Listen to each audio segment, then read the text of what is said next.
आप देख रहे हो कक्षा 10वीं सामाजिक विज्ञान में समकालीन भारत भूगोल में अध्याय 2 वन और वन्य जीव के बारे में पढ़ेंगे। ये जो अध्याय है परीक्षा में बोर्ड परीक्षा की दृष्टि से 4 अंक का है। कितने अंक का है? 4 अंक का है। इसीलिए हमें इस अध्याय को अच्छे से समझना है। 4 अंक में हो सकता है कि 1 अंक वाला एक प्रश्न हो और 3 अंक वाला एक प्रश्न, 1 अंक का ऑब्जेक्टिव आ जाए और 3 अंक का एक प्रश्न आ जाए। हो सकता है 2 अंक वाले 2 प्रश्न आ जाए, या हो सकता है 4 अंक का एक अकेला प्रश्न, क्योंकि बोर्ड के पैटर्न के अनुसार अब किसी भी अध्याय से कोई भी परिवर्तन किया जा सकता है, लेकिन 4 अंक से ज़्यादा नहीं होगा। तो आइए हम 4 अंक के आधार पर इस अध्याय को समझें। देखिए ना, सब लोग जानते हैं पहले वन क्या होता है। वन का मतलब सामान्य तौर पर हम समझते हैं जंगल, लेकिन क्या ये परीक्षा में आया वन किसे कहते हैं? तो जंगल को वन कहते हैं। तो क्या सही उत्तर होगा? क्या बिल्कुल नहीं होगा, क्योंकि हमको लिखना होता है। तो वन का मतलब ऐसा स्थान जहाँ पर अधिक मात्रा में घास फूस, पेड़ पौधे, उबड़ खाबड़ क्षेत्र होता है, जहाँ अधिक मात्रा में घास फूस, पेड़ पौधे, है ना, छोटे छोटे पौधे हो सकते हैं, बड़े पौधे हो सकते हैं, पाया जाता है, उसे क्या कहते हैं? वनगार जंगल कहते हैं। यानी सिंपल परिभाषा, ऐसा क्षेत्र जहाँ पर अधिक मात्रा में घास फूस या पेड़ पौधे पाए जाते हैं, उस क्षेत्र को जंगल या वन कहते हैं। याद हो गया वन और जंगल। उसके बाद आता है वन्य जीव। वन्य जीव, जीव को आप जानते ही हो, ठीक है, जीव को जानते हो, लेकिन वन्य यानी वनों में रहने वाले जीव। अब वन्य जीव का मतलब समझ में आ गया ना? वन्य जीव किसे कहते हैं? वनों में रहने वाले जीवों को वन्य जीव कहते हैं। परीक्षा में आया वन्य जीव किसे कहते हैं? कोई 4 वन्य जीवों के नाम बताइए। तो हम बोल सकते हैं कि वनों में रहने वाले जीवों को वन्य जीव कहते हैं। उदाहरण, शेर, चीता, लोमड़ी, भालू, बंदर, सांप, है ना, ये सब वन में, हिरन, ठीक है, जंगली भैंसा हो सकता है ना। तो हमें बहुत सारे नाम हम आसानी से दे सकते हैं। तो हमारा कॉन्सेप्ट समझ में आ गया कि वन, वन्य जीव और संसाधन हम पढ़ चुके हैं पहले अध्याय में। संसाधन किसे कहते हैं? मानव की आवश्यकता की पूर्ति करने वाली वस्तुओं को संसाधन कहते हैं, या वे वस्तुएं जो मानव की आवश्यकता की पूर्ति करते हैं वे संसाधन कहलाते हैं। तो वन और वन्य जीव हमारे संसाधन है या नहीं है? है। और वो कौन से संसाधन है? जैविक संसाधन, जैव संसाधन अपन पढ़े थे ना, जिसमें जान होती है। कौन से संसाधन है वो? जैविक संसाधन। तो आइए इस चैप्टर में हम देखते हैं जो बहुत महत्वपूर्ण है। तो देखिएगा, आपने देखा होगा कि जैव उपजाति का प्रतिशत 8%। ये याद रखना, ये ऑब्जेक्टिव में मैं ऑब्जेक्टिव बना रहा हूँ, 8%। जैव उपजाति का प्रतिशत कितना है धरातल पर? 8% है, ये याद हो जाना चाहिए।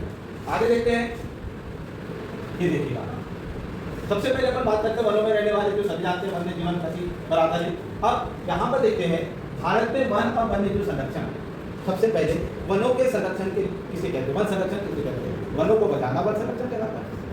वनों को बचाना वन संरक्षण कहलाता है। अब वनों को बचाने के क्या उपाय हैं? परीक्षा में आ सकता है वन संरक्षण के उपाय लिखिए।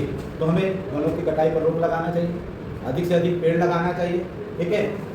जो वनों को काटता है उनको सजा देना चाहिए, एक उनके लिए आरक्षित वन बनाना चाहिए कि कोई आम इंसान कोई जा ना पाए, है ना। चारागाह पर, पशुओं के चारागाह पर नियंत्रण करना चाहिए, क्योंकि पशु भी जाएंगे तो वनों को नष्ट कर देंगे, हो सकता है ना।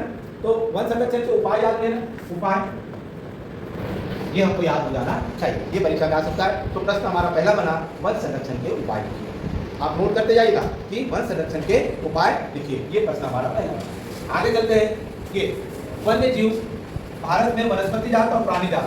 वनस्पति जात यानी पेड़ पौधे और प्राणी जात यानी जीव, दोनों शब्द समझना है। वनस्पति का मतलब क्या होता है? वन, और प्राणी का मतलब क्या होता है? जीव। तो ये भी क्लियर हो गया, जीव और वन। अब आगे चलते हैं, आपने देखा होगा, ये देखिए कि शांत घाटी के मुस्लिम नर्सरी में आदिवासी युवतियां बांस की पौधे पौध लगा रही है, बांस के पौधे लगा रहे हैं। अलग अलग पिक्चर में देखा हुआ वृक्षारोपण कर रहे हैं, ठीक है। हम देखते हैं, अब देखिए ये वाला प्रश्न बहुत ही है। ये देखिए, ये बाघ परियोजना, ठीक है, बाघ परियोजना, बाघ यानी शेर, प्रोजेक्ट टाइगर योजना। ये प्रश्न आता है प्रोजेक्ट टाइगर योजना क्या है या बाघ परियोजना क्या है। मेरे प्रश्न को भी नोट करते रहिएगा। बाघ यानी शेर, शेरों को बचाने के लिए 1973 में कब लागू हुई थी? 1973, यानी दूसरा आपको हमको मिलता है 1973 में एक योजना लागू की गई है, देखो, जिसे प्रोजेक्ट टाइगर योजना के नाम से जाना जाता है। आ गया प्रोजेक्ट टाइगर योजना किसे कहते हैं? तो आप अच्छे से बता सकते हो ना। प्रोजेक्ट टाइगर योजना किसके लिए बनाई गई थी? बाघों के संरक्षण। कब लागू की गई थी? 1973। ये था। और सबसे ज्यादा बाघ कहाँ पर है? मध्य प्रदेश में। सबसे ज्यादा जंगल कहाँ पर है? मध्य प्रदेश। ये हमारे दिमाग में आ जाना चाहिए। तो बाघों की संख्या में मध्य प्रदेश पता चल गया, ऑब्जेक्टिव, और वन भी ये हो गया। आगे देखते हैं, ये था। उसी के बाद ये है भारतीय वन्य जीव संरक्षण अधिनियम। परीक्षा में आता है कि भारतीय वन्य जीव सुरक्षा अधिनियम कब लागू हुआ था। तो कब लागू हुआ था? 1972। ये ऑब्जेक्टिव बनते जा रहे हैं हमारे। वन्य जीव सुरक्षा अधिनियम कब लागू हुआ था? 1972। प्रश्न आता है वन्य जीव सुरक्षा अधिनियम 1972 के प्रावधान लिखिए। ये सब प्रश्न बना, वन्य जीव सुरक्षा अधिनियम 1972 के प्रावधान लिखिए। प्रावधान का मतलब है वन्य जीवों को बचाने के क्या उपाय है। तो क्या उपाय है? शिकार पर रोक लगाना चाहिए, शिकार करने वाले को सजा देना चाहिए, वन्य जीवों के लिए आवास बनाना चाहिए, वन्य जीवों के प्रति सहानुभूति होना चाहिए। सही बात है कि नहीं? तो लिख सकते हैं चार। कठिन है क्या? वन संरक्षण अलग है और वन्य जीव संरक्षण अलग है। वन संरक्षण का मतलब वनों को बचाना है, वन्य जीव संरक्षण का मतलब है वन्य जीवों को बचाना। क्लियर है? तो प्रोजेक्ट आयकर योजना 1973 में लागू हुई और वन्य जीव सुरक्षा अधिनियम कब लागू हुआ? 1972। आइए आगे देखते हैं। ये जंगली गेंडा है ना, ये देखिए हिरन, आप देख सकते हो। राष्ट्रीय उद्यान, ये प्रश्न है, देखो काजीरंगा राष्ट्रीय उद्यान, सब चित्र है। कहाँ का चित्र है? कहाँ का चित्र है? काजीरंगा राष्ट्रीय उद्यान। ठीक है, अब ये बात करते हैं कि राष्ट्रीय उद्यान क्या है। ये प्रश्न बना, राष्ट्रीय उद्यान क्या है? ऐसा क्षेत्र जहां पर वन्य जीव समझे खुले अवस्था में रहते हैं उसे राष्ट्रीय उद्यान कहते हैं। और मध्य प्रदेश के दो राष्ट्रीय उद्यान है, कान्हा किस्ली और बांधवगढ़। यदि परीक्षा में आया मध्य प्रदेश के दो राष्ट्रीय उद्यान कौन से है, तो अपन क्या लिख सकते हैं? एक बांधवगढ़, और ज्यादा तो अपन नर्मदापुरम का बता सकते हैं ना, सतपुड़ा टाइगर रिजर्व, पचमढ़ी वाला। अपन तो अपने जिले की बात करें तो राष्ट्रीय उद्यान, ठीक है। कान्हा किस्ली राष्ट्रीय उद्यान है, तो हमें अपने जिले से स्टार्ट करना है पहले। याद हो गया? तो राष्ट्रीय उद्यान कौन कौन से हैं?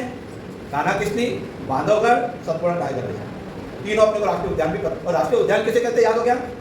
किसे कहते हैं? ऐसा क्षेत्र जहां पर वन्य जीव खुली अवस्था में रहते हैं उसे राष्ट्रीय उद्यान कहते हैं।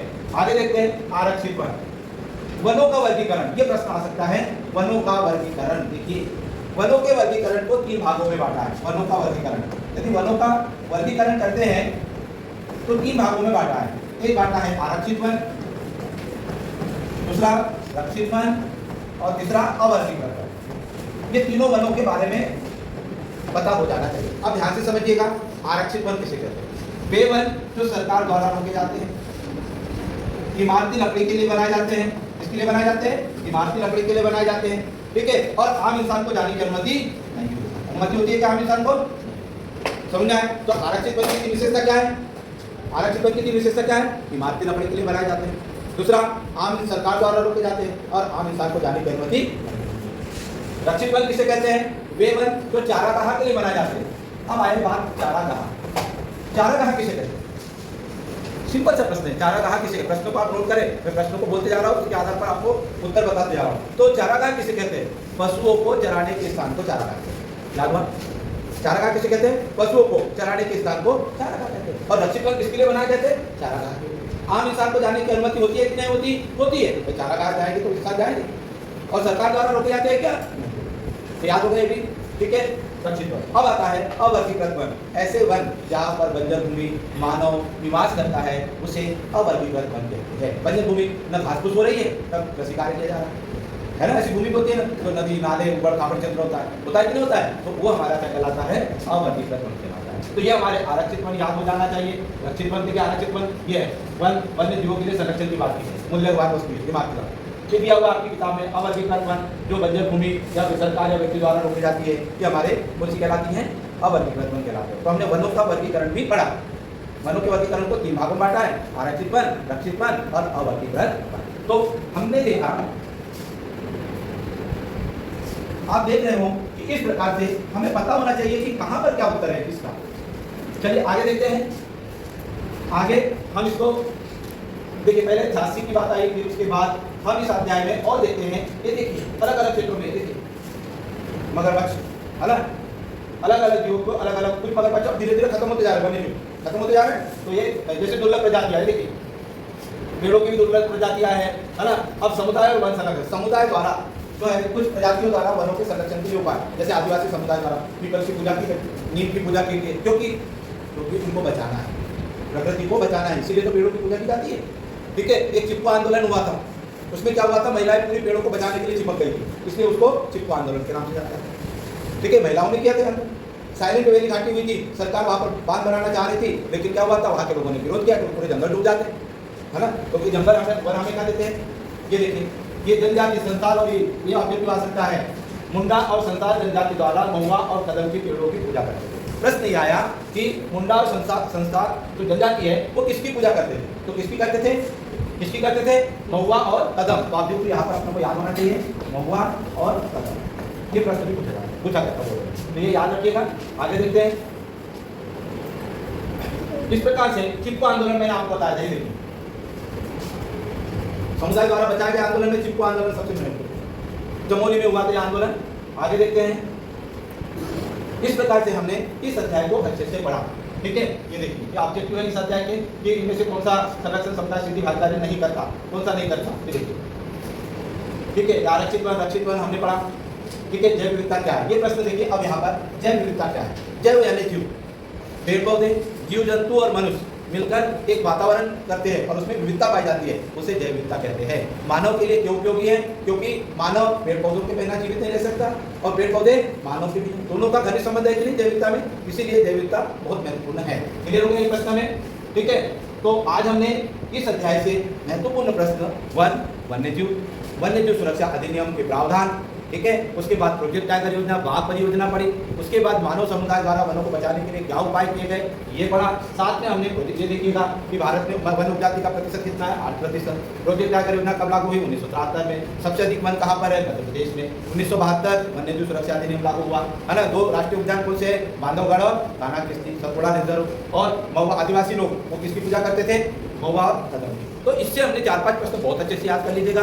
एक तो पहला प्रश्न हमारा आरक्षित वन, वनों का वर्गीकरण, जिसको याद हो गया उसके 2-3 अंक फाइनल। वनों का वर्गीकरण में आरक्षित वन, रक्षित वन और कौन सा? अवर्गीकृत। राष्ट्रीय उद्यान किसे कहते हैं, ये याद होना चाहिए। 2 राष्ट्रीय उद्यानों के नाम।